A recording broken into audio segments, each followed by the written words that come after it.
to another day of Love and Action Daily Boost Program. I'm Dr. Flo, not telling you what I heard, but what I know. What I know is that you're loved and lovable. You've always been loved and lovable, and you're going to be loved and lovable for the rest of your days. It was so awesome this morning in the clubhouse room talking about the I See mantra from the third eye chakra, and we had a great time with Scotty, Lynn, Loretta, Angie, Dolly. Oh man, we had so many awesome people. Nisi, Tara, Poppy Water showed up this morning. Great morning to talk about our gateway to inner vision, intuition, and divine perception. The third eye chakra. It is the sixth chakra in the classical system.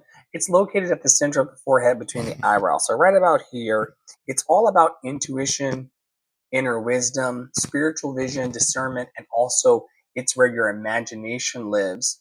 This is the command center for insight and conscious awareness. And the color is indigo, one of my favorite colors. The mantra is Om. It is the place of our spiritual compass and artistic vision board. It informs how we dream, create, guide, and discern truth, not only for ourselves, but also for the communities that we lead. And it gives us creative foresight, prophetic insight, and also it's where our divine downloads emerge. In order to have a clear and balanced anja, third eye chakra, you want to do things like meditation, visualization, candle gazing, intuitive journaling or dream work. Spending time in darkness or quiet contemplation will also help, and also spiritual study and self-inquiry might be nice with a gentle focus on the breath at your brow point.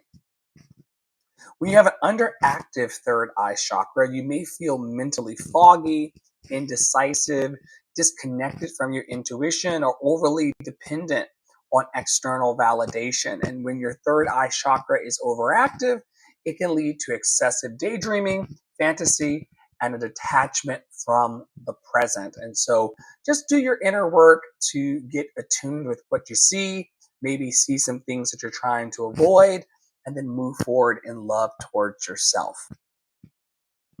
All right, as some of you know, all of this week we've been talking about mentorship and growth. We're doing a 4-week cycle of love and leadership, and we're so grateful that you all are here as we celebrate every day the guidance and wisdom sharing that comes through our mentorship and also growth opportunities. I'm going to scroll on down I go, so we can do our days today. All right, it is August 22nd.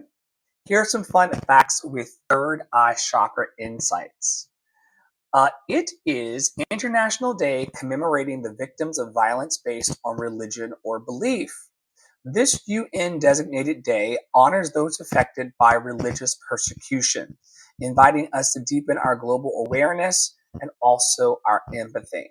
The third eye insight is that this observance calls us to expand perception beyond ourselves, to see suffering, injustice, and resilience with clarity and compassionate vision. It's also World Plant Milk Day, a modern celebration of plant-based alternatives from almond to oat. We have lots of almond and oat milk in our home. This highlights sustainability and also the health revolution. The third eye insight is that choosing plant-based milks reflects mindful foresight.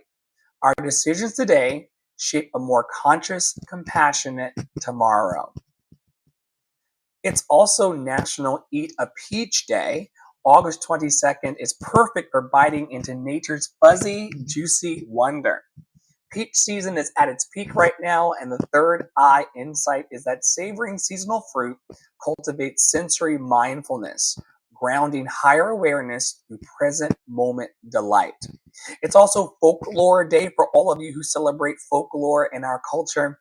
It's a tribute to myths, legends, and stories passed through generations, rooting our collective imagination. The third eye insight to go along with this day is that folklore awakens symbolic understanding, tapping into shared archetypes that shape our cultural intuition. It's also National Take Your Cat to the Vet Day, a gentle reminder to nurture the health of our feline companions. The Third Eye Insight for Third Eye Chakra Day is that caring for animals deepens intuitive empathy, strengthening emotional resilience with our non-human pets who have non-human hearts. And of course, we always give you a bonus quirky connection. On August 22nd, 1851, a schooner America triumphed in a race off England's coast, founding what would become the world's oldest active international sporting trophy, the America's Cup. A stroke of maritime prowess that sparked imagination across many oceans. The third eye insight for today's bony quirky connection is imagine the audacity and vision in launching that first race. Such pioneering acts mirror the third eye's courage to pioneer new vistas. Isn't that wild? Racing boats on the water for the America's Cup started in August 22nd, 1851.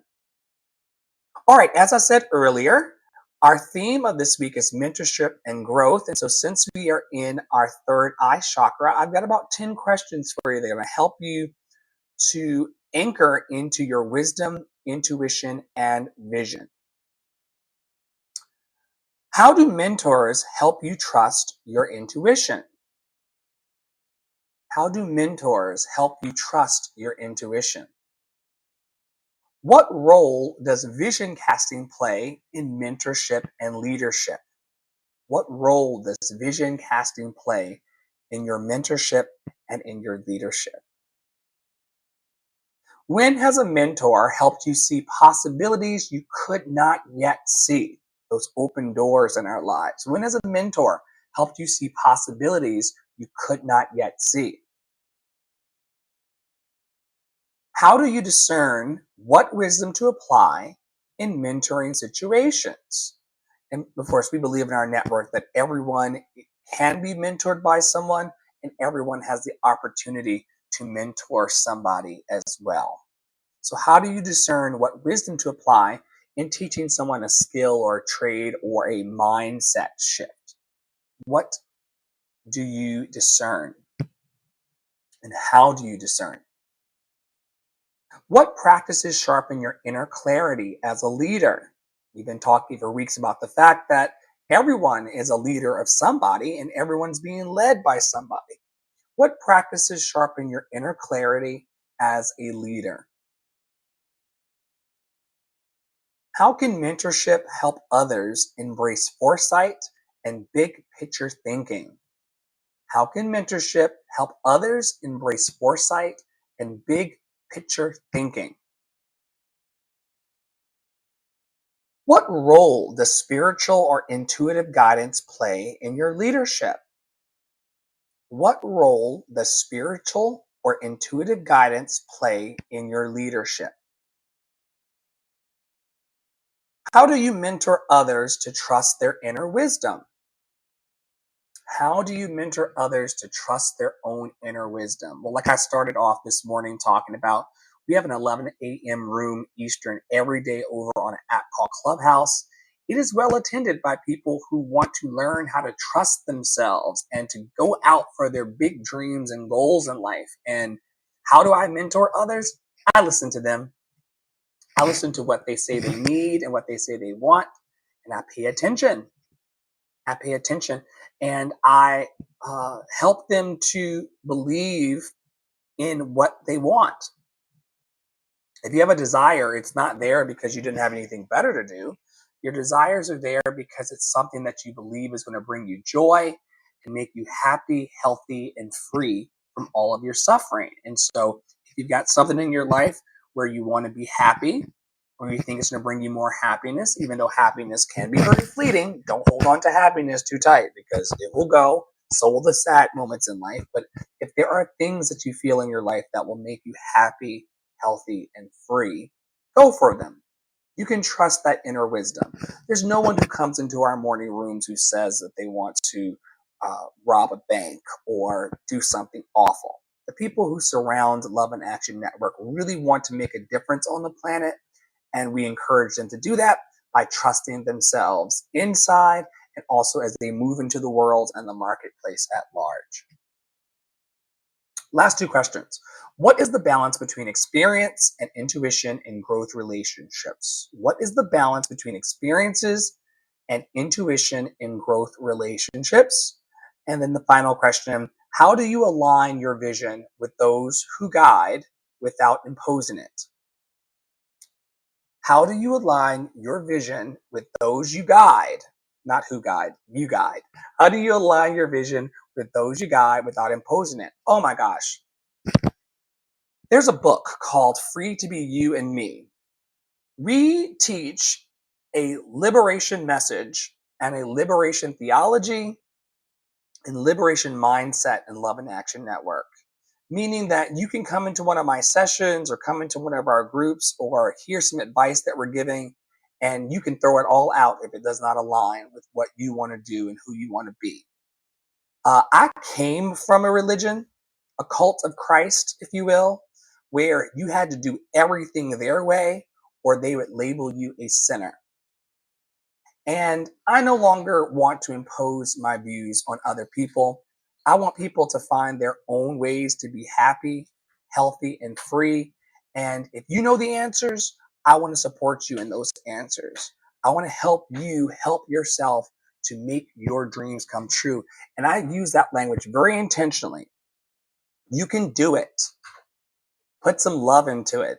You can make your dreams come true. And we are here to encourage, equip, and empower those dreams every day in our network.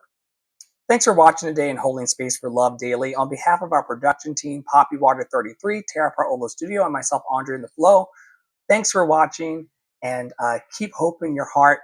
And remember to stay in your power, stay in your joy, and to stay loved and lovable. We will see you very, very soon around our fantabulous network. Take care.